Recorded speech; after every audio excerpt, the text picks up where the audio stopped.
आइए एक बार सभी अपने वार्तालाप को बंद करते हुए चित्त की वृत्तियों को एकाग्र करते हुए परम पिता परमात्मा का मुख्य नाम वेदादि शास्त्रों ने बार बार जिसकी महिमा का गुणगान किया, ऐसे पवित्र सुमधुर नाम का उच्चारण करके हम अपनी जिह्वा अपने अंतःकरण को शुद्ध और पवित्र करेंगे। मेरे साथ मिल करके सभी बोलेंगे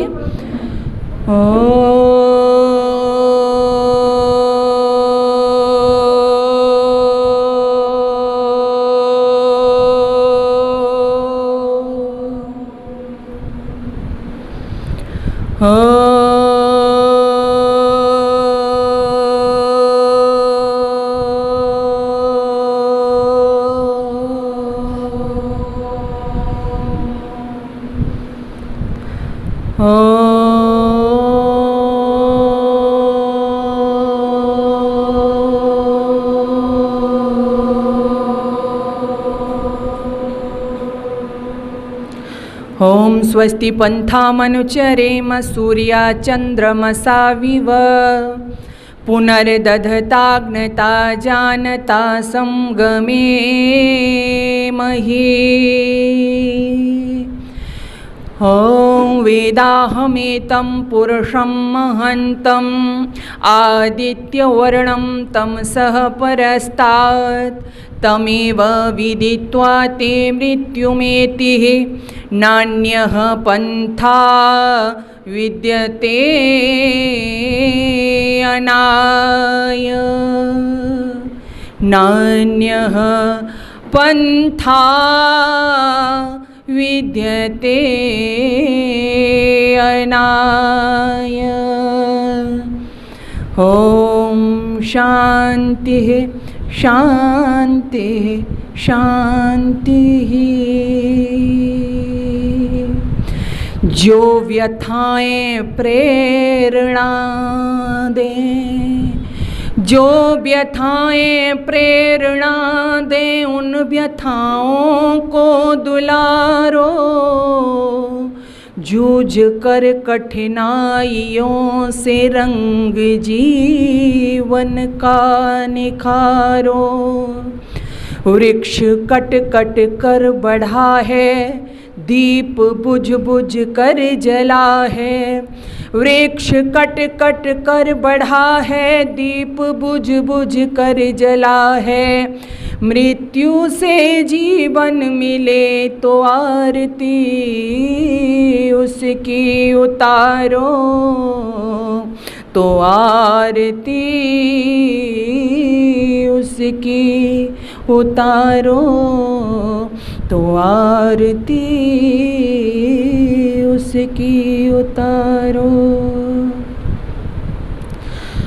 आदर और सम्मान के योग्य वेदी पर उपस्थित आज के सभा के अध्यक्षा महोदय आदरणीय अपर्णा जी एवं विशिष्ट अतिथि महोदया आदरणीय डॉक्टर नीलम सिंह जी एवं यहाँ के पुरोहित आचार्य जी, इस समाज की समस्त पदाधिकारीगण, हमारे आदरणीय अध्यक्षा मंजू जी और रेनू जी, और मैं चेहरे सभी से परिचित हूँ, सारे नाम इतने नहीं बोल पा रहे सभी, और हमारी दूसरी समाजों से आई हुई आदरणीय हमारी प्रीति सेठी जी और सारी माताएं सभी वंदनीय पूजनीय, और पीछे हम सबके संबल स्वरूप पुरुष वर्ग बैठे हुए हैं, वह भी अति सम्मान के योग्य हैं।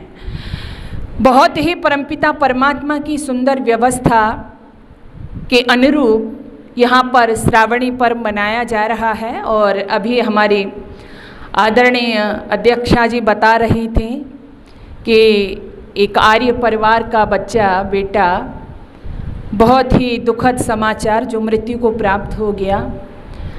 सर्वप्रथम हम परमपिता परमात्मा से ये निवेदन करते हैं, ये भक्ति करते हैं कि परमपिता परमात्मा ऐसी आत्मा को शांति प्रदान करें, और इससे ज़्यादा हम और आप कुछ कर भी नहीं कर सकते हैं, क्या कर सकते हैं, ये संसार का, इस जगत का नियम है। जगत का अर्थ ही ये है, जो कहते हैं उत्पन्न होना, और गत कहते हैं, किसे कहते हैं, चले जाना।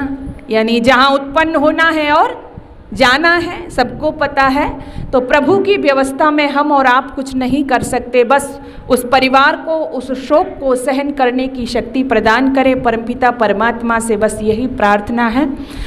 और इस कार्यक्रम को आगे बढ़ाते हुए बहुत सुंदर व्यवस्था और उसके अनुरूप श्रावणी, आपने देखा श्रावणी के पर्व जो जगह जगह मनाए जा रहे हैं, और आज हमारी मातृशक्ति ने यहाँ पर इस सुंदर कार्यक्रम का आयोजन किया है। मैं आपसे, क्योंकि यहाँ पर मैं देख रही हूँ हमारी माताएं बहनें संख्या में ज़्यादा हैं, सब गृहस्थी हैं, घर गृहस्थ में रहने वाले लोग हैं, तो मैं आज इस श्रावणी उपाकर्म पर ये बात आपसे करना चाहती हूँ। कोई बहुत भाषण नहीं है मेरा, मैं सोचती हूँ, चाहती हूँ कि बस अपनी शब्दों में आपसे कुछ बातें करूँ। मैं इस समाज में देखती हूँ कि जो हमारा गृहस्थ आश्रम, जिसको हम देखते हैं कि सबसे बड़ा बताया गया, जो 4 हमारे आश्रम हैं, कौन कौन से, ब्रह्मचर्य, गृहस्थ, वानप्रस्थ और सन्यास, उस सब में बड़ा ज्येष्ठ और श्रेष्ठ जिसको कहा, वो कौन सा आश्रम है, गृहस्थ आश्रम। यानी व्यक्ति सुख प्राप्त करना चाहता है तो प्रयत्न पूर्वक इस आश्रम को धारण करे, इस आश्रम में जाए। ऐसा सुखद ये आश्रम है। और कहा कि जैसे वायु होती है और उस वायु से सभी लोग जीवित रहते हैं उसका आश्रय लेकर के, वैसे ही गृहस्थ आश्रम वह आश्रम है जिसके आश्रय से अन्य जो आश्रम है वो क्या है, जीवित रहते हैं, उसका आश्रय पाते हैं। ये तो इसकी प्रशंसा हो गई। लेकिन मैंने देखा कि जो आज का समय चल रहा है, ऐसे ज्येष्ठ और श्रेष्ठ आश्रम के लिए आज आप यहाँ पर थोड़े एज्ड माता यहाँ पर बैठी हुई है, लेकिन आपके जो नए नए बच्चे हैं, जो युवा बच्चे हैं, युवा और युवतियाँ हैं, मैं बहुत जगह देख रही हूँ कि जब आप उनसे बात करो कि विवाह करो, गृहस्थाश्रम में जाओ, तो बहुत बच्चे तो जाना ही नहीं चाहते। आप में से भी बहुतों को पता होगा, वो जाना ही नहीं चाहते, विवाह नहीं करना चाहते, गृहस्थाश्रम में नहीं जाना चाहते। क्यों नहीं जाना चाहते भाई? गृहस्थाश्रम तो बड़ा सुखद आश्रम था। इस आश्रम के लिए तो लोग कहते थे कि यदि तपस्या करनी है तो उसके लिए भी यही आश्रम है, यदि सुख प्राप्त करना है तो उसके लिए भी आश्रम है। इस आश्रम को बड़े आप कहें कि उदाहरण कितने हैं इसके लिए। मातम मदालसा गृहस्थी ही तो थी, गृहस्थ में रह करके बड़ा नाम किया, पुत्रों को बड़ा योग्य बनाया। महाराज अश्वपति कौन थे? गृहस्थी ही तो थे, कोई दूसरे थे क्या? याज्ञवल्क्य गृहस्थी ही तो थे। तो आज ऐसा क्या हो गया कि गृहस्थ के नाम पर जो हमारे युवा हैं, जो हमारी युवतियां हैं, वो उसमें जाना नहीं चाहती। तो मैं आपसे एक, क्योंकि यहाँ पर वेद श्रावणी उपाकर्म मनाया जा रहा है, कि जो हमारा आश्रम जो था सुखमय था, और जब आप विवाह संस्कार, सबका विवाह संस्कार हुआ है, लेकिन उस समय ध्यान नहीं दिया, उसमें मंत्र आता है। विवाह संस्कार जब होता है तो उसमें जो वधू होती है, अर्थात जो पत्नी होती है, वो पति से क्या कहती है कि मैं सुख के लिए इस गृहस्थ आश्रम को धारण करती हूँ। यानी सुखी होने के लिए उस आश्रम में हम जाते हैं। लेकिन ये प्रार्थना तो करते हैं, ये कामना तो है, उसके लिए हमारे लिए कुछ जिम्मेदारी भी है, हमारे कुछ कर्तव्य हैं, हमारी कुछ भूमिका है। वो भूमिका हमारी बिगड़ गई, गड़बड़ हो गई, इसलिए जो गृहस्थ आश्रम कभी बहुत सुख का आश्रम कहा जाता था, लोग उससे पीछे हटने लगे। हमारे युवा जो भाई हैं, हमारी जो बहनें हैं, वो उससे पीछे हटने लगी। तो वो क्या फॉर्मूले थे, वो क्या सूत्र थे, वेद ने क्या आदेश दिया था आपको कि यदि आप उस गृहस्थ में सुख खोजना चाहती हो तो आपको कुछ फॉर्मूले हैं, कुछ सूत्र हैं जो वेद ने आदेश किया, वो आपको अपनाने पड़ेंगे। अब वो आदेश क्या है, मैं आपको कुछ सूत्र रूप में बताना चाहती हूँ। खासकर माताएं बैठी हैं तो मैं आपसे ही बात करना चाहती हूँ, करने जा रही हूँ। तो सबसे पहला जो है कि हम किस तरह से इस गृहस्थ आश्रम में सुख को प्राप्त करें, तो वो पहला सूत्र है मानवता का। कौन सा सूत्र है? मानवता का। यदि मानवता हमारे गृहस्थ में रहेगी, हमारे परिवार में रहेगी, तो हमारे गृहस्थ आश्रम क्या हो जाएंगे? स्वर्ग हो जाएंगे। अब ये अर्थ उठता है, ये प्रश्न उठता है कि मानवता क्या है, मानवता किसे कहते हैं, क्या है मानवता?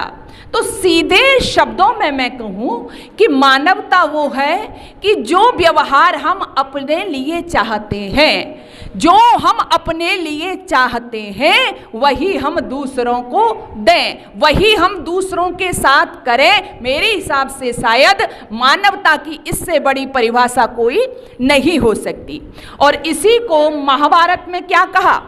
महाभारत में कहा कि आत्मनः प्रतिकूलानि परेशान न समाचरेत। जो व्यवहार आपको पसंद नहीं है आप उसको दूसरों के साथ मत करो, जो आपकी आत्मा को अच्छा लगता है वह आप दूसरों को दो।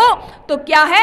आप सबसे बड़े धार्मिक व्यक्ति हो, सबसे बड़े धर्म के नजदीक हो, आपके अंदर मानवता है। अब इस पॉइंट को मैं समाज की बात नहीं कर रही, यहाँ पर मैं केवल घर गृहस्थ की बात कर रही हूँ, आप उस पर घटा लीजिए।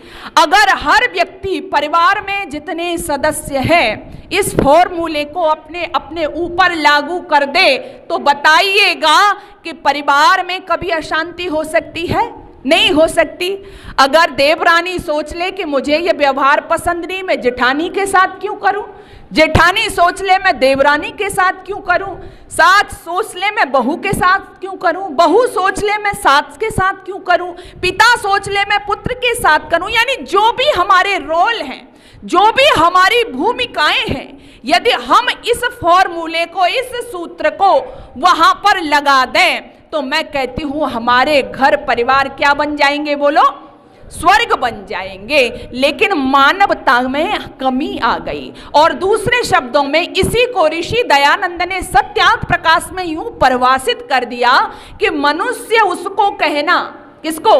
मनुष्य उसको कहना जो स्व आत्मवत दूसरों के सुख दुख लाभ हानि को समझ सके। और वो आगे कहते हैं कि क्या कहते हैं? बहुत सुंदर बात कि जिस जिस कार्य को करने में जगत का उपकार हो और जिस कार्य को करने में जगत में हानि हो उस काम को छोड़ दे और श्रेष्ठ कार्य को करे। तो ये हमारी क्या है? मनुष्यता की परिभाषा है, मनुष्य का कर्तव्य है। लेकिन जब हम इससे दूर हो गए, जब हम इससे अलग हो गए, हमारे परिवार के जितने भी सदस्य हैं उनके अंदर से ये चला गया। तो मैं बात यहाँ परिवार की कर रही हूँ, लेकिन आप समाज में, राष्ट्र में कहीं भी इसको लगा करके देख सकते हो।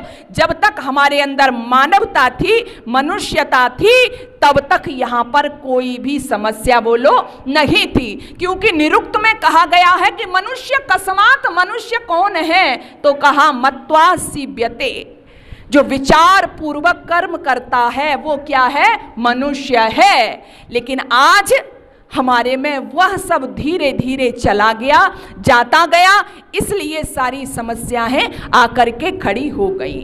तो सबसे पहले हमें ये मानवता को अपने अंदर लाना होगा। जो व्यवहार हम चाहते हैं, सबसे मुझे पसंद नहीं, मुझे तो अपना सम्मान करवाना बड़ा अच्छा लगता है, लेकिन मैं बदले में दूसरों को सम्मान दे रही हूँ कि नहीं दे रही हूँ। मुझे गाली सुनना बिल्कुल अच्छा नहीं लगता, तेज आवाज में कोई बात करे मुझे ये पसंद नहीं, लेकिन जब मेरा मौका आता है तो मैं दूसरे से बड़े धड़ल्ले से गाली गलौज करती हूँ, बड़ी तेज आवाज में बात करती हूँ। तो ये तो ठीक वही बात हो गई। मुझे एक घटना स्मरण आती है। एक बार एक घर में एक माताजी को चीनी की आवश्यकता पड़ी। माताजी ने अपने बेटे को भेजा कि जा, पास में दुकान थी, कि चीनी लेकर के आ जा। बेटा चला गया।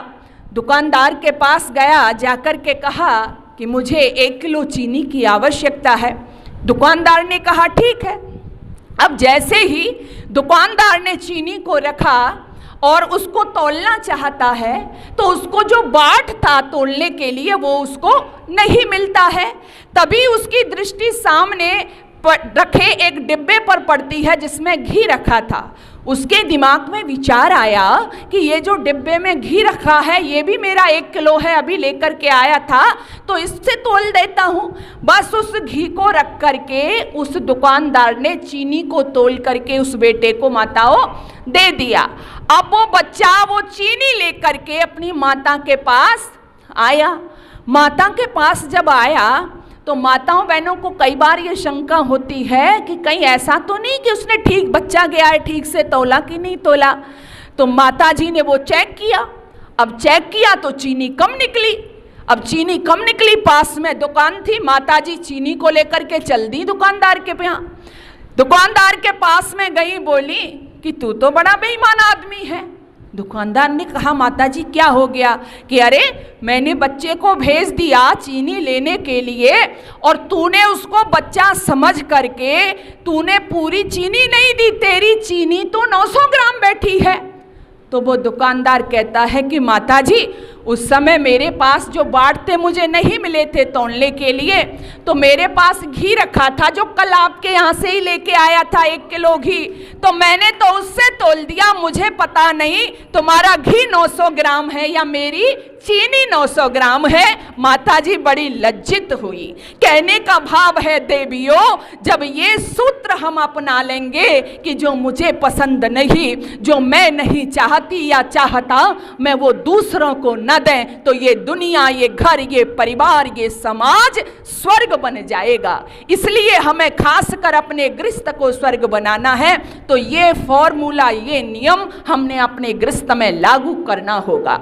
दूसरी बात मैं सूत्र रूप में आपसे कह रही हूं, वेद ने क्या कहा? पहली मानवता और दूसरी उन्होंने कहा प्रसन्नता। क्या? प्रसन्नता, हैप्पीनेस। आज घर परिवारों से आप देखेंगे वो प्रसन्नता क्या है? गायब। कई बार मैं देखती हूं कि जब व्यक्ति बाहर रहता है बड़ा खुश रहेगा, हंसेगा, बोलेगा, बात करेगा, लेकिन जैसे ही घर में आएगा, क्या आएगा? जैसे ही घर में आएगा तो बस ऐसा मुंह बना लेगा, अब तो भगवान ही रक्षक है। एक बार मैंने एक व्यक्ति से पूछा, मैंने कहा मैं अभी बाहर भी थी, बाहर भी आपको देख रही थी, आपका चेहरा बड़ा प्रसन्न था, बड़े खिले खिले से लग रहे थे। अब जैसे ही घर में आए हो तो एकदम से बड़ा आपका चेहरा बिगड़ गया, रौद्र रूप धारण कर लिया आपने।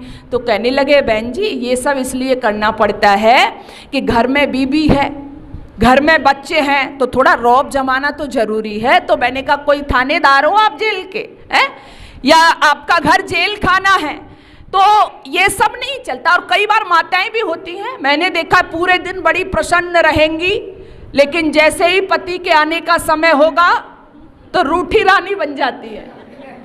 रूठी रानी, और रूठी रानी ऐसी होती है कि ना पानी देना, ना बात करना, ये जो प्रैक्टिकली घरों में होता है। यानी हमारे घरों की जो प्रसन्नता है, जो हंसी खुशी वाला वातावरण होता था, वो धीरे धीरे क्या हो रहा है? गायब हो रहा है। वो वातावरण नहीं है।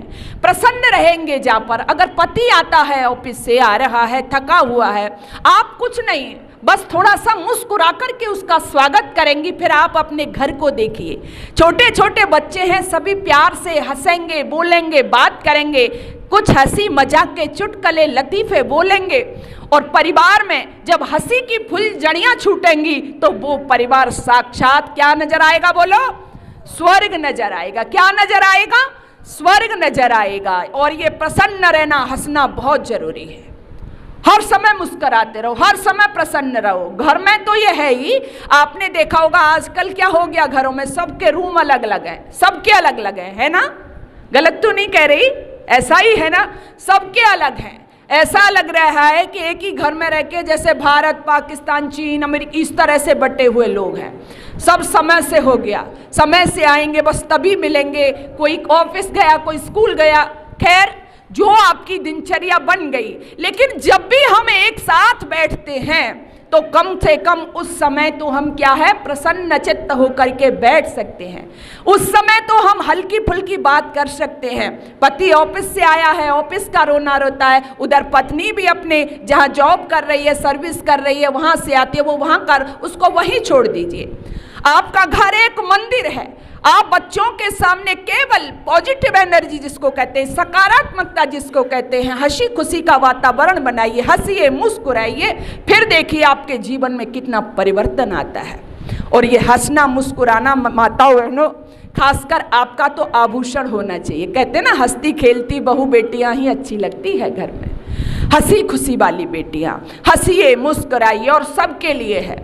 मुझे मेरी तरफ हाथरस पड़ता है, हमारी माता जी बैठी हुई है, प्रीति सेठी जी वहीं से है, तो वहाँ के कवि हुए हैं काका हाथरसी। उन्होंने बड़ी अच्छी लाइनें लिखी हैं, हंसना चाहिए सबको। वो कहते हैं, डॉक्टर वैद्य बतला रहे कुदरत का कानून, डॉक्टर वैद्य बतला रहे कुदरत का कानून, जितना हंसता आदमी उतना बढ़ता खून, उतना बढ़ता खून करे जो हास्य में कंजूसी, उतना बढ़ता खून करे जो हास्य में कंजूसी, सुंदर से चेहरे पे देखो छाई मनहूसी, कहे काका जो हास्य व्यंग, कहे काका कभी हास्य व्यंग, जो पीते डटके जवानी रहती सदा बुढ़ापा, पास न फटके जवानी रहती सदा बुढ़ापा। अच्छा, बुढ़ापा कोई चाहता है? क्यों माताओ? कोई नहीं चाहता है ना। ये बुढ़ापे को भगाने के लिए ही तो नए नए यत्न किए जा रहे हैं। बहुत सारा पैसा तो इसी में जा रहा है, बुढ़ापा नहीं आए, है ना। चाहे बालों से हो, चाहे ड्रेस से हो, चाहे ब्यूटी पार्लर जाना, खैर जो जो व्यवस्था है, किस लिए, यानी कोई बुढ़ापा बोलो नहीं चाहता। और इसका सीधा सा फॉर्मूला क्या है, इतना तो हम कर सकते हैं, स्वस्थ रहेंगे तो मस्त रहेंगे। अगर हमारा चेहरा, हमारे अंदर से सकारात्मकता रहेगी, प्रसन्नता रहेगी, तो हम स्वस्थ रहेंगे और हमारे परिवार का वातावरण भी बोलो स्वस्थ रहेगा। तो प्रसन्न रहिए।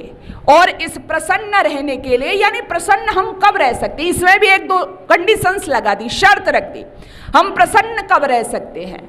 तो प्रसन्न हम तब रह सकते, कई बार, एक बार मैं कह रही थी, माता जी बैठी मुझे मिली, मैंने कहा मैं आपको जब देखती हूँ आपका चेहरा बड़ा उदास उदास सा रहता है, कारण क्या है? तो बोली, बहन जी आप कहती हैं हंसते रहो, खुश रहो, घर में ना कोई सुनता है, ना कोई पूछता है, ना बेटा पूछता, ना बहू पूछती, ना नाती पूछते, ना पोते पूछते, आप कहती हैं हंसो, आप कहती हैं खुश रहो। अच्छा, मैंने कहा जब आप ऐसे मुंह फुला के बैठती हैं तो पूछ लेते हैं, फिर आपके बेटे पूछते हैं? बोली ना। तो मैंने कहा ना तो वो आप गुस्से में रहो तब पूछते, ना जब आप हंसो तब पूछते, तो फिर अपना स्वास्थ्य काहे खराब करती हो? भाई प्रसन्न रहो आप। तो दूसरा प्रसन्न रहने के लिए ये है कि आप अपने घर परिवार में दूसरों के जो अवगुण हैं, मतलब कोई भी व्यक्ति सर्वगुण संपन्न तो है नहीं, क्यों जी, है क्या? नहीं है। बहुत अच्छा व्यक्ति है, कोई एक दो कमी उसमें भी होंगी, किसी में ज़्यादा होंगी, किसी में कम होंगी। तो सबसे पहले अपने परिवार में जो अवगुण हैं, जो कमियां हैं, बजाय उनको हाईलाइट करने के, बजाय उनको बढ़ाने के, उसमें जो गुण हैं उनको आप बढ़ाइए, उनको आप हाईलाइट करिए, उनकी आप प्रशंसा करिए। तो आप देखोगे कि घर का वातावरण धीरे धीरे क्या ऐसा होता चलेगा, सकारात्मकता की ओर बढ़ता जाएगा। कई बार बहुओं में कमियां होती हैं, कई बार बेटियों में भी होती हैं, कई बार बेटों में, नाती, तो आप धीरे धीरे उनकी जो अच्छाइयाँ हैं सबसे पहले उनको लाइए। जब आप एक अच्छाई बताएंगी ना, बेटा तू बहुत अच्छा है, पढ़ता भी समय से है ना, अच्छे से काम भी कर लेता है, व्यायाम भी करता है, लेकिन सुबह जगता देर से है ना, क्योंकि उसमें अवगुण क्या है, देर से जगने का। या वो समय से जग जाता, बेटा जगता तू जल्दी है, खेलता कूदता भी अच्छा है, फिजिकली भी अपना अच्छा मेंटेन करता है, व्यायाम आदि भी करता है, लेकिन थोड़ा सा पढ़ता नहीं है ना। तो आपने उसको, उसकी जो कमी थी वह भी गिना दी, और जो उसके गुण थे आपने उसकी भी तारीफ बोलो कर दी। तो इस तरह का आप वातावरण बनाइए। लेकिन होता इससे उल्टा है। क्या उल्टा होता है कि हमें अपने घर में, चाहे समाज में, चाहे अड़ोस में, चाहे पड़ोस में जो गुण हैं वो गुण नजर बोलो आते हैं क्या? नहीं आते। व्यक्ति के गुण नजर नहीं आते, क्या आते हैं? अवगुण। इसलिए क्या कहा? सब के गुण अपनी हमेशा गलतियां देखा करो, जिंदगी की रूबरू तुम झलकियां देखा करो। कई बार जब हम दूसरे को इंगित करते हैं तो हम अपनी तरफ देखें। स्वपश्य, वेद ने कहा स्वपश्य, अपने आप को देखिए, अपने आप में झांकिए, तो आपको दूसरे को जो आप कमेंट कर से वो आपको जब आप करोगे तो उसको कई बार आप सोचोगे। तो इसलिए हमेशा दूसरे के गुणों की तारीफ करिए, प्रशंसा करिए। और जो अवगुण है, मैं ऐसा नहीं कह रही कि आप उन पर पर्दा डाल दीजिए, उनको बताइए, लेकिन पहले उनकी जो अच्छाइयाँ हैं आप उनको बताइए। लेकिन हमारा ये हो गया कि हम दूसरों के कई बार हम ना तो गुण अवगुण बताते हैं, और जो हमारे पास है एक और रहा कि हम प्रसन्न कैसे रहें। क्यों नहीं प्रसन्नता हमारे अंदर आती? क्योंकि हमारे में संतुष्टि नहीं है। एक ये भी बड़ा कारण है, हम संतुष्ट नहीं है, असंतुष्ट दिखते हैं हर समय। कैसे दिखते हैं? माताएं बहनें बैठी हैं, ड्रेस का बड़ा शौक होता है, मैं भी हूँ, आप अलग से नहीं हो। तो क्या होता है, कई बार हमारे पास 2, 4, 5 जो भी हमारे पास ड्रेस हैं, साड़ी हैं, क्या है, मैं उसमें संतुष्ट हूँ, खुश हूँ? खुश हूं कि नहीं हूं? नहीं है। 4-5 से संतुष्ट नहीं है। लेकिन कभी हो जाते हैं, कई बार 5 साड़ियां हैं चलेगा, लेकिन क्योंकि मैं लेकिन लगा रही हूं ना, लेकिन होता क्या है, मेरे पास 5 साड़ी, 4 साड़ी, 6 जो भी है, मैं संतुष्ट हूं। लेकिन जैसे ही मैं सत्संग में गई, आर्य समाज हॉल में आई, मंदिर में आई, अलग कहीं गई, अब वहां हमारी अध्यक्षा जी बड़ी सुंदर सी साड़ी पहन के बैठी है ना, तो कई बार नजर आता है, अब बस दिमाग में सत्संग तो भूल गए, है ना, सत्संग तो भूल गए, अब बस ये कीड़ा हमारा चढ़ने लगा। मेरे को तो दिलवाई नहीं मेरे पति ने कभी भी, बस कहते हैं इन्हीं को पहनो। तो ये हमारे अंदर चीजें घर कर जाती हैं। या पड़ोसन से देखा, उसके पास तो बड़ा अच्छा सा उसने गले में हार पहन रखा था, बड़ी अच्छी सी घड़ी थी उसके पास, तो वो सारी चीजें हमें क्या करती हैं, परेशान करती हैं, और फिर हम प्रसन्न नहीं रह पाते।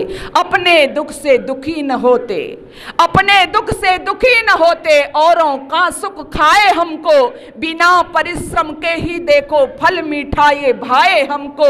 इसको काटें उसको काटें, नर को हम हिस्सों में बांटें, अच्छे अच्छे कामों में भी गिन गिन कर 100 कमियां छांटें। कठिन दिनों में कमर हमेशा हम कसना क्यों भूल गए हैं, सत्य अहिंसा के कुंजों में हम बसना क्यों भूल गए हैं। हम निस दिन क्यों रोना रोते, हम हंसना क्यों भूल गए हैं। हम निस दिन क्यों रोना रोते, हम हंसना क्यों भूल गए हैं। हंसना सीखिए, प्रसन्न रहना सीखिए, घर में प्रसन्नता आएगी तो आपका गृहस्थ आश्रम क्या बनेगा, स्वर्ग बन जाएगा, जिसके लिए आपने उसमें प्रवेश किया था। तीसरा सूत्र जो वेद ने आदेशित किया, हार्दिक प्रेम। प्रेम तो हो, लेकिन कैसा? हार्दिक प्रेम। जिन परिवारों में हार्दिक प्रेम होता है, वो वहां पर क्या होता है, लगता है साक्षात स्वर्ग आ गया है, स्वर्ग उतर आया है। जब मैं प्रेम शब्द तो बहुत पढ़ा, बहुत सुना, और आपने देखा होगा नए नए बच्चे तो इससे अलग कोई बात ही नहीं करना चाहते आज, है ना, बस प्रेम प्यार, बस यही है जो कुछ है। लेकिन वेद ने भी तो यही कहा, वेद ने अलग कहाँ कहा, वेद भी तो कह रहा है कि हमारे घरों में कैसा हो, हार्दिक प्रेम हो। हार्दिक प्रेम, गृहस्थ आश्रम में प्रेम हो, कैसा हो, हार्दिक प्रेम। पति पत्नी के प्रति, सास बहू के प्रति, ननद भाभी के प्रति, पिता पुत्र के प्रति प्रेम हो, क्योंकि गृहस्थ आश्रम रूपी वाटिका का प्रेम प्राण है। और ये जो प्रेम है, पति पत्नी को मृत्यु पर्यंत ऐसे बांधे रखता है जैसे चुम्बक लोहे को बांधे रखती है। किसी परिवार के संगठन का ढांचा यदि चिपकता है, किससे? उसका जो सीमेंट होता है वो क्या है? वो प्रेम है। और प्रेम जो होता है वो निस्वार्थ होता है। प्रेम कभी बदला नहीं चाहता। प्रेम जो है कभी दूसरों को नुकसान नहीं पहुंचा सकता।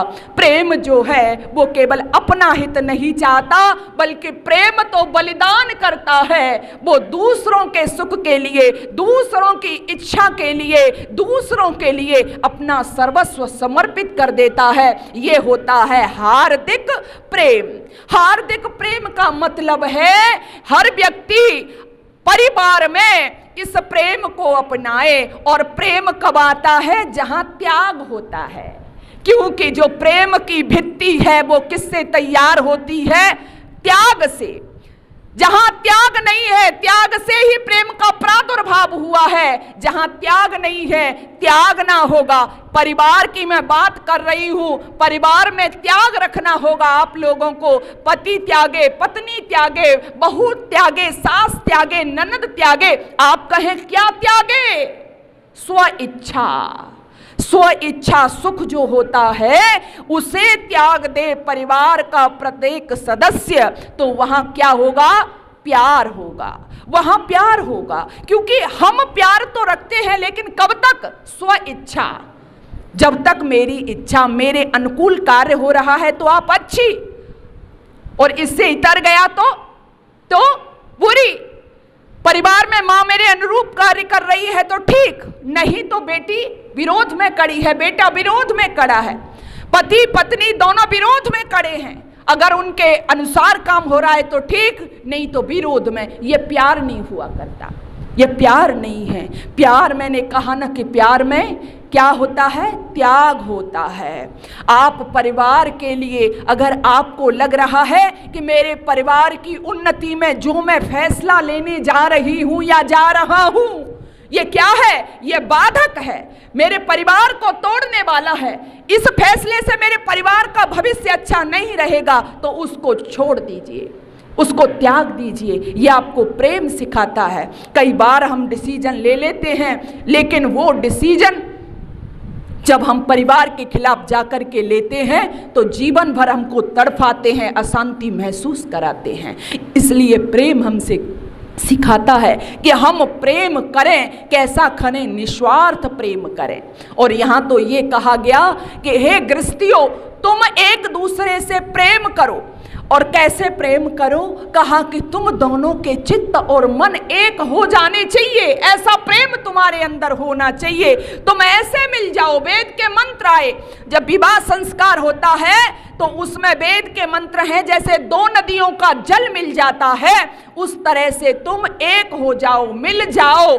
ऐसा प्रेम जिन घरों में होगा, जिन परिवारों में होगा, तो आप मुझे बताइए कि आज हम समाज में देख रहे हैं कितनी ज्यादा संख्या में तलाक के केस हो रहे हैं। काश युवा, उन युवतियों ने, उन बहनों ने, उन बेटियों ने प्रेम के अर्थ को समझा होता तो अपने परिवार को, अपने पति को, अपने सास को, ससुर को वो तिलांजलि दे करके ये फैसला कदापि नहीं लेती। इसलिए समझाइए, समझिए कि प्रेम क्या होता है। हमारे यहाँ तो ये कहा गया, मैं पढ़ रही थी विवाह संस्कार की प्रक्रिया को, कि मैं देखती हूँ कि जब समाज में, तो कई बार मुझे लगता है कि हमारे नए बच्चे प्रेम में इतनी पागल हैं।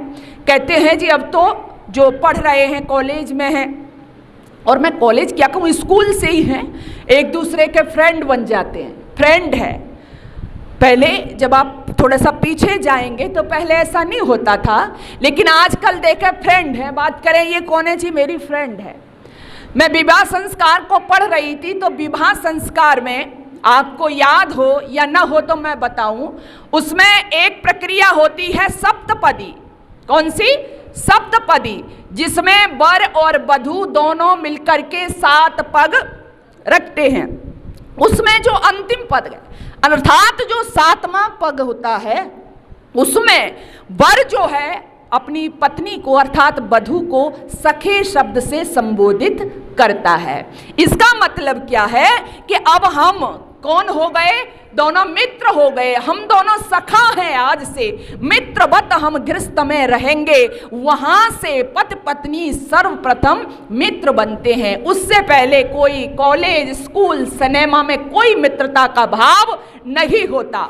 और वो जब मित्र बन जाते हैं आपस में, और मित्र बन करके एक दूसरे के साथ में चाहे कठिनाई आती है, चाहे अच्छाई या बुरा, जैसा भी वक्त होता है, सब में मिलकर के कार्य करते हैं और हंसी हंसी उस ग्रस्त रूपी नौका को पार लगा देते हैं। लेकिन मैं आज देखती हूं कि वह प्रेम जो लोगों को लगता है, कई बार मैं देखती हूं, आप भी पढ़ते होंगे न्यूज, ये कोई भाषण का विषय नहीं, ये आप प्रैक्टिकली इसको देख सकते हैं। हम देखते हैं कई बार घरों में होता है, बेटा कहेगा कि माँ मेरी पसंद का विवाह होगा, मैंने चुन लिया है। बेटी कई बार कहती है माँ पिताजी मैं अपनी अनुसार विवाह करूंगा, और हो जाता है। और कई परिवारों में मैंने देखा कि विवाह हो गया, एक परिवार में विवाह हो गया, और विवाह हो गया तो जो लड़का था वो ऑफिस जाता था, वहां पर उसके साथ में एक लड़की और काम करती थी। अब वो लड़की काम करती थी, धीरे धीरे क्या है, उस लड़की की तरफ वो लड़का आकर्षित होने लगा। उधर पत्नी को पता चला, उसने पति से बात की, कहा कि ये तो गलत है, मैं जिस तरह से सुन रही हूँ, देख रही हूँ, आपका ये आचरण ठीक नहीं है। पति ने कहा क्या बात है, गरीब कन्या है, कोई बात नहीं, मैं उसका मित्र हूँ। पत्नी ने फिर कुछ समय बाद देखा कि बहुत ज़्यादा हो रहा है, मुझे ये बर्दाश्त नहीं है, आपका इस तरह का आचरण है। तो वो लड़का कहता है कि हाँ मेरा आचरण ऐसा ही रहेगा, तुझे अगर रहना है तो रह, नहीं रहना तो निकल जा। अब उस लड़की ने अपनी माँ से, अपने पिता से शिकायत करी, तो माता पिताजी ने कहा कि बेटा तूने ही पसंद किया था, तूने ही प्रेशर किया था कि मेरा विवाह कर, अब हम तो कुछ कह नहीं सकते हैं। और वो बहन, वो बेटी क्या है, आजीवन कुड़ती रही, क्योंकि ना उसको उधर साथ देने वाले और ना उसको उधर साथ देने वाले। क्यों? क्योंकि तब उसने कहा था कि ये मेरा क्या है, प्रेम है। लेकिन ये प्रेम नहीं होता, वो लट्टूपन होता है ना, जो शारीरिक आकर्षण को देख करके, कल वो उधर आकर्षित था, आज वो कुछ ही दिनों बाद उधर आकर्षित हो गया। ये कहानियां नहीं, आप रोजाना समाज में देख लीजिए, क्योंकि प्रेम के सही अर्थ को हमने जाना ही नहीं है। काश हमने प्रेम के अर्थ को समझ लिया होता, पति पत्नी का रिश्ता क्या होता है, किस तरह से उसमें माधुर्य होता है, किस तरह से उसमें सहचर्य होता है, काश हमने जान लिया होता, तो मुझे लगता है कि आज हमारे परिवार स्वर्ग हुए होते। उस ग्रस्त रूपी नाव में हर कोई व्यक्ति बैठना चाहता, क्योंकि वह तो बहुत, मैं कहूँ तपस्या का आश्रम तो था ही, लेकिन सुख शांति प्रदान करने वाला वो आश्रम था, वो वह आश्रम था जहाँ से श्रेष्ठ संतानें तैयार हो करके इस समाज के लिए निकलती थी। आज क्या हो गया? आज यही हुआ कि उस प्रेम ने, प्रेम की जगह काम वासना ने ले ली, और हम काम वासना को हमारे बेटे और बेटी प्रेम समझने लगे, तभी सारे बिगाड़ वहाँ से आरंभ हो गए। इसलिए सही अर्थ में प्रेम को समझिए, जो हृदय से होता है, जो हृदय से निकलता है, और जो शारीरिक आकर्षण पर नहीं टिकता। मैं पढ़ रही थी, प्रेम क्या है, कहते हैं ना 2.5 अक्षर प्रेम का पढ़े सो पंडित होए, ये प्रेम है क्या है? मैं पढ़ रही थी, प्रेम पतझड़ नहीं, मौसमे बहार नहीं, प्रेम पतझड़ नहीं, मौसमे बहार नहीं, दिल का ये सौदा है, तन का व्यापार नहीं, दिल का ये सौदा है, तन का व्यापार नहीं। सोचती हूँ प्यार जग की साधना है, सोचती हूँ आदमी की वासना है, सोच लूँ कुछ भी मगर ये जानती हूँ सृष्टि की ये एक चेतन कामना है। जैसे गंध सुमन का नाता और आंख का काजल से 2.5 अक्षर प्रेम का नाता वैसे ही है दो दिल से, जहाँ वास्तविक प्रेम आ जाता है। और ये प्रेम जो है, मैंने कहा ना, ये तन का आकर्षण नहीं होता। इसलिए उस प्रेम को अपने घर में लाइए, अपने माधुर्य में लाइए, अपने बच्चों को बताइए कि वास्तविक प्रेम क्या है। और वेद ने जगह जगह आदेश दिए। प्रेम वो होता है कि हमारे अंदर ईर्ष्या न लाए, प्रेम वह होता है कि हमें एक दूसरे के प्रति, अगर हमें प्रेम ही होता, मैंने बहुत सारी घटनाएं देखी, मैं जो हकीकत है वो आपसे मैंने बहुत सारी घटनाएं देखी।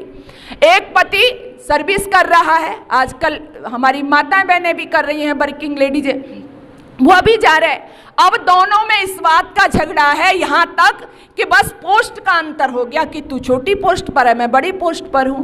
तो पति पत्नी के बीच में ये कहां से आ गया जी? यानी जो हम वर्क कर रहे हैं, जो काम कर रहे हैं, वो ठीक है, वो बाहर की चीज है, लेकिन हमारे घर के अंदर ये सब कैसे आ गया? हमारा वास्तविक प्रेम कहाँ चला गया? तो बहुत सारी छोटी छोटी चीजें जो हैं, जो हमारे गृहस्थ आश्रम को कमजोर कर रही हैं, तोड़ रही हैं। इसलिए अपने प्रेम को बरकरार रखिए, अपने प्रेम को बचा के रहिए, खासकर पति पत्नी का रिश्ता। और मैं उसमें कहती हूँ कई बार ये विश्वास का रिश्ता होता है, पति पत्नी का रिश्ता विश्वास का रिश्ता है। और कई बार मतभेद भी हो जाते हैं घर में, ऐसी बात नहीं है, मतभेद हो जाते हैं, लेकिन मनभेद नहीं होना चाहिए। मतभेद भले ही हो जाए। एक बार एक घटना है कि एक व्यक्ति घर में रहता था, रोजाना बातचीत चलती रहती थी, लेकिन कभी लड़ाई झगड़ा हुआ नहीं था। आपस में एक दिन बात कर रहे थे तो उनमें इसी बात पर लड़ाई झगड़ा हो रहा कि हम में तो हुआ नहीं। तो पत्नी ने कहा कि मैं ही नहीं करती, लेकिन तुम में ऐसे गुण कहाँ हैं कि कभी लड़ाई झगड़ा ना हो। और इस बात पर भी उनमें लड़ाई झगड़ा हो गया, और ऐसा झगड़ा हो गया कि कोई बात करने को तैयार नहीं, दोनों चुप हो गए। अब ये 1 महीना बीत गया, बड़ा लंबा चला। अब दोनों बोलना भी चाहे, पति चाहे, लेकिन शुरुआत कौन करे? ईगो भी तो होता है ना, भाई मैं क्यों बोलूं? पत्नी ने कहा कि बोलना तो पड़ेगा, लेकिन नहीं, पति सोच रहा है कि भाई बहुत दिन हो गए, बोला जाए। लेकिन जब दोनों में लड़ाई हुई थी तो कहा था कि तू बड़े बाप की बेटी, उसने कहा कि मैं बड़े बाप का बेटा, मैं भी कम नहीं हूं। अब जो पहले बोले वही छोटे बाप का हो जाए, कई बार हो जाता है ना घरों में, तो ना कोई भी नहीं बोले। अब एक दिन ऐसा हुआ, ठंड का मौसम था, तो पति को एक आइडिया आया। पति ने जो एक अपने पास में जो उसका कुर्ता था, उसमें चूल्हे पे रोटी बना रही थी पत्नी, तो उसने जो कुर्ता था उस कुर्ते को थोड़ा सा पीछे से जानबूझ करके उस आग में डाल दिया। अब पत्नी ने देखा कि ये कुर्ता, इसने आग पकड़ ली और ये तो बढ़ती जा रही है और ये देख नहीं रहा, हालांकि वो जानबूझ के कर रहा था। लेकिन पत्नी ने कहा कि ये जल गया तो तू तो बिना पति के रह जाएगी। उसने कहा किसी का कुर्ता जल रहा है किसी का। पति ने हटाते हुए कहा ठीक है, कुर्ता तो दूसरा भी मंगा लूंगा, लेकिन कम से कम तूने बोलना तो शुरू किया। तो 1 महीने से जो संवाद गैप उनमें चल रहा था, उन्होंने फिर से एक दूसरे, क्योंकि बोलना ही चाहते थे, तो बोलना शुरू कर दिया। तो घर में छोटी मोटी ऐसी बात नहीं है, तकरार, मीठी तकरार जिनको कहते हैं, वो चलता रहता है। और इसको ही क्या कहा? प्रेम कहा। प्रेम वहां होता है जहां पर ये सब चीजें आती हैं, लेकिन ये टिकती नहीं है। तो इस तरह का प्रेम आप अपने घरों में हर व्यक्ति एक दूसरे के प्रति करे, पति पत्नी के प्रति हो, सास बहू के प्रति ये प्रेम हो, तो आनंद आ जाएगा। मुझे माता सीता की वो लाइनें याद आ रही है, प्रेम क्या होता है। अगर वो माँ सीता प्रेम में कुछ शर्त रखती तो आपको विचार करें, आप रामायण आप पढ़ती हैं, उस माँ सीता ने कैसी थी? वो कोई साधारण स्त्री नहीं थी, किसी छोटे मोटे परिवार की नहीं थी। वो माँ सीता कैसी पली बड़ी थी बताइए? कहाँ जन्म हुआ था उनका? एक राजा की बेटी थी, एक राजा की बेटी और एक राजा की पुत्र वधू। विचार करना, और ऐसा वैसा राजा नहीं, चक्रवर्ती सम्राट। लेकिन यह इस देश की देवियों की जो विशेषता रही है, जो बात मैं आपसे कहना चाहती हूं, वो माता सीता क्यों गाते हैं आज तक हम उनको? उस माता सीता को पता चला कि तेरे जो पति हैं वो कहाँ जाने वाले हैं? वन में। अच्छा, वो क्यों गई? आराम से रह सकती थी ना, वो घर में रुक सकती थी ना, उनको वनवास तो नहीं हुआ था। लेकिन वो माँ सीता कहती हैं कि मेरा पति जहाँ है, मेरे लिए तो वही स्वर्ग है, मेरे लिए तो वही सुख धाम है, मेरे लिए तो उनका साथ ही काफी है। और सारी सुख सुविधाओं को ठोकर मार करके वो माँ सीता अपने पति के साथ में कहाँ गई? वन में गई। और वो पता था कि वन कोई साधारण नहीं था, बड़ा दुर्गम स्थान था वो, वहां भयंकर जीव जंतु थे, वहां कांटे थे वहां, लेकिन एक आर्य स्त्री को, श्रेष्ठ स्त्री को, भारतीय स्त्री को पति ही उसकी गति होता है। उन्होंने कहा नहीं, मैं सारे सुख आभूषण आकर्षणों को ठोकर मार सकती हूँ, लेकिन अपने पति के साथ को चुनूंगी। इसलिए हम देखते हैं ये कैसा प्रेम था उनका, कैसा प्रेम था, कैसा था। अच्छा, आजकल प्रेम होता है, कई बार हम प्रॉपर्टी से प्रेम करते हैं, कई बार हम देखते हैं अच्छी सर्विस है उससे प्रेम करते हैं, इसलिए शादियां नहीं टिक रही, क्योंकि उसमें कमी आई और लड़की ने छोड़ा या लड़के ने छोड़ा, दोनों ही दोषी हैं। लेकिन वो सीता मां, उसने किससे प्यार किया? पति से हार्दिक प्रेम किया, इसलिए सारी सुख सुविधाओं को छोड़ दिया। इसलिए आज भी हम मां सीता को गाते हैं, सीता तो नाम आज भी है, सीता तो नाम आज भी है, हर मुख पर नाम उसी का है। वनवास में जिसने कष्ट सहे, रघुबर पति राम उसी का है। महलों के सुख वैभव में पली, महलों के सुख वैभव में पली, पल भर में योगिनी बन बैठी, तजे वस्त्र राजसी आभूषण, चर्चा घर ग्राम उसी का है। सीता से ही राम है सीता राम, जहां सीता नहीं वहां राम कहां, जहां राम वहां पर सीता भी, हर राम का धाम उसी का है। अपना यश दिया पिता को भी, अपना यश दिया पिता को भी, तब जनक नंदिनी कहलाई, मिथिलेश ने मिथिलापुरी माई का चमका दिया काम उसी का है। सीता का हरण तो कर बैठा, रावण कुल सहित गया मारा, राघव ने लंका में लड़कर जीता संग्राम उसी का है। राघव ने लंका में लड़कर जीता संग्राम उसी का है। राघव ने लंका में लड़कर जीता संग्राम उसी का है। ये सीता है जो आज हमारे दिलों में जिंदा है, ये सीता माँ है। किसके कारण? केवल एक, यदि हम उनकी विशेषता देखें, वैसे उनका जीवन विशेषताओं से भरा हुआ है, लेकिन हार्दिक प्रेम जिसको कहते हैं, सही अर्थों में प्रेम पति के प्रति भी था और अपनी सासू मां के प्रति भी था। रामायण को पढ़ो, मैं कितने प्रसंग आपको सुनाऊं।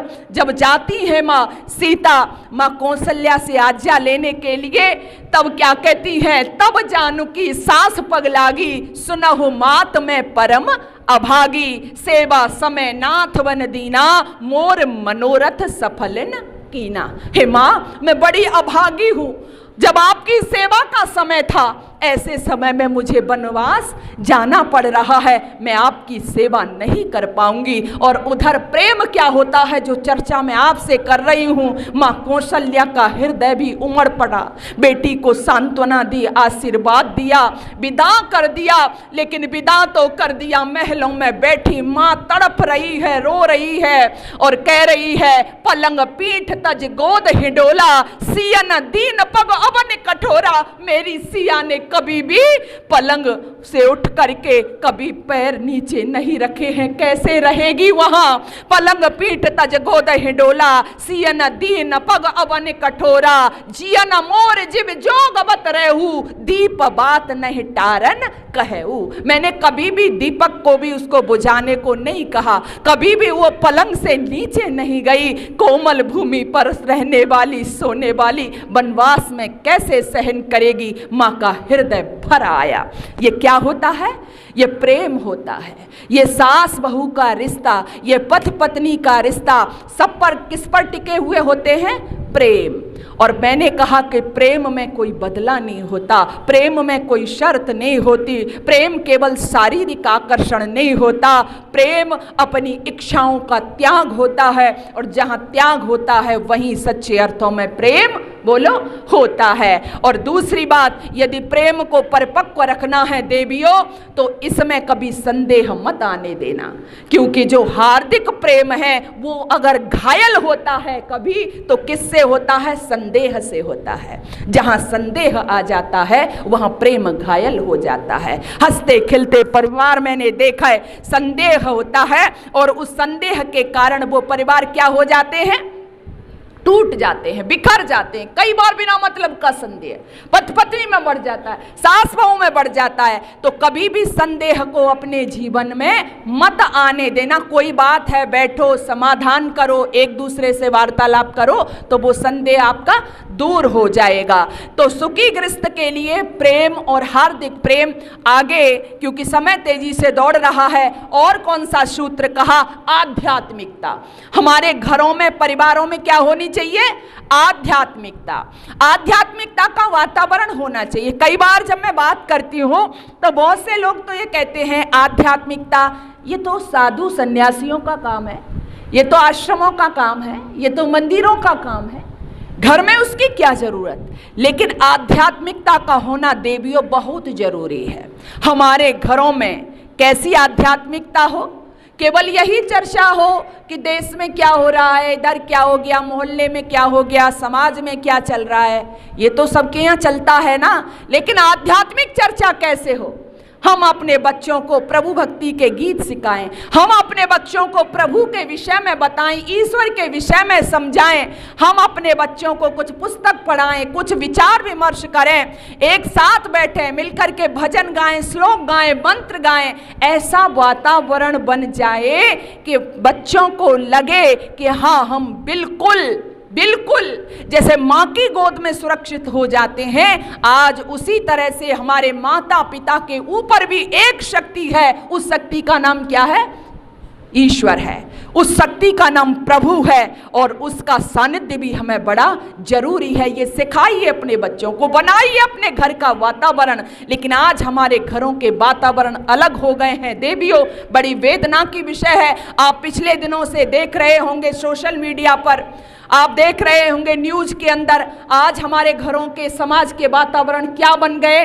आध्यात्मिकता तो छोड़ दीजिए, आज और केवल ये समाज जहां पर आकर के खड़ा हो गया, हमारी बहन, हमारी बेटियां, हमारे भाई, तो मैं बस देख रही हूं रील्स, बस खत्म सब कुछ। आध्यात्मिकता की बात कर रहे हैं हम, आध्यात्मिकता को छोड़ दीजिए। आज सब कुछ वहां पर आकर के सिमट गया।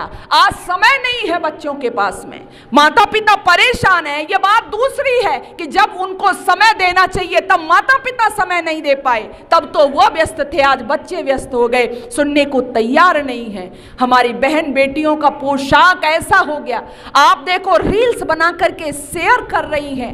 आज हमारे बेटे भी उसी लाइन में खड़े हैं, दोषी दोनों हैं। मैं यहां कोई पक्षपात की बात नहीं कर रही, हमारे बेटे भी, हमारी बेटियां भी, क्योंकि हमारे कंट्रोल से बाहर हैं, हमारे कंट्रोल में नहीं है, और माता पिता दुखी हैं, परेशान हैं। तो इसलिए जो मैं कह रही हूं, हमारे घर का वातावरण उनको सिखाइए।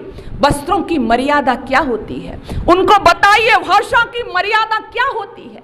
कई बार वस्त्रों की मर्यादा है, भाषा की भी मर्यादा है, लोग भूल जाते हैं। और ये भाषा जो है ना, अभी बवाल यही तो मच रहा है, आप लोग पढ़ रहे होंगे, ये जो भाषा की मर्यादा है, या ये जो भाषा है, या जो हमारी जिब्या, ये फिसल जाती है कई बार। और इसमें बड़े बड़े साधु, सन्यासी, विद्वान, कोई भी हो सकता है भाई, मांस की जीभ है कहते हैं ना, फिसल जाती है कई बार। लेकिन भाषा की मर्यादा हमें याद रखनी चाहिए। भाषा की मर्यादा होती तो कोई जो हमारे साधु संत है गलत नहीं कह रहे। आज जो समाज में देख रहे हैं वो कह रहे हैं देवियों, लड़ने की बात नहीं है। अरे नारी जाति का अपमान कर दिया, अरे बहन बेटियों का अपमान कर दिया। बहन बेटियां पूजनीय हैं, लेकिन कब पूजनीय है कि जब वो अपनी निजता में विराजे। ऐसे ही मैं केवल एक पक्ष नहीं कह रही हूं, मैंने कहा ना कि दोनों ही वर्ग, चाहे पुरुष हो चाहे नारी हो, यदि वो अपनी मर्यादा से इतर जाते हैं तो दोनों ही दंडनीय है। लेकिन मर्यादा का हम ध्यान रखें। तो आइए इन सब के साथ साथ हम अपने परिवार का वातावरण कैसा बनाएं? आध्यात्मिक वाला, आध्यात्मिक वातावरण यदि होगा हमारे घर और परिवारों का, तो मुझे लगता है कि हम बहुत ही धीरे धीरे करके सही, लेकिन अपने आप में वो शांति, वो सुकून महसूस करेंगे, अपने बच्चों के अंदर वो ऊर्जा महसूस करेंगे कि वो हमेशा परमपिता परमात्मा को, उस ईश्वर को अपने से ऊपर, अपने माता पिता से ऊपर जानने वाले होंगे, देखने वाले होंगे, समझने वाले होंगे, और हमेशा कोई गलत कर्म वो नहीं कर सकते, क्योंकि आप ऐसा वातावरण बनाओगे, वो ईश्वर देख रहा है। आज जब सीसीटीवी आपने देखा ना, कहीं हम जा रहे हैं, मॉल में जा रहे हैं, तो बच्चे से क्या, बच्चा छोटा है नहीं पता, और कोई चीज उठाता है तो क्या कहते हैं माताएं, है मॉल में गए, किसी में बच्चे ने उठा लिया तो क्या कहते हैं, बेटा कैमरा लगा है, पता चल जाएगा, सब देख रहा है वहां से। तो अगर हम बताएं अपने बच्चों को कि बच्चों, बेटो, बेटिए, जो भी हमारी हैं, सीसीटीवी कैमरा जैसे मॉल में लगा होता है, हम कहीं भी जाएं, आजकल रोड सड़क सब पे लगा हुआ है, वैसे ही परमपिता परमात्मा का कैमरा भी बोलो। और वो कैमरा तो कहीं हम बच सकते भी हैं, कि हो सकता है यहाँ कैमरा नहीं है, लेकिन बाहर है, बाहर नहीं है, वहां नहीं, लेकिन परमपिता परमात्मा का कैमरा तो बोलो सब जगह लगा है। इसलिए बच्चों को हम बताएं कि आप कोई जगह ऐसी नहीं है कि जहां तुम कोई गलत कर्म कर सको, उस ईश्वर की पकड़ में आ जाओगे।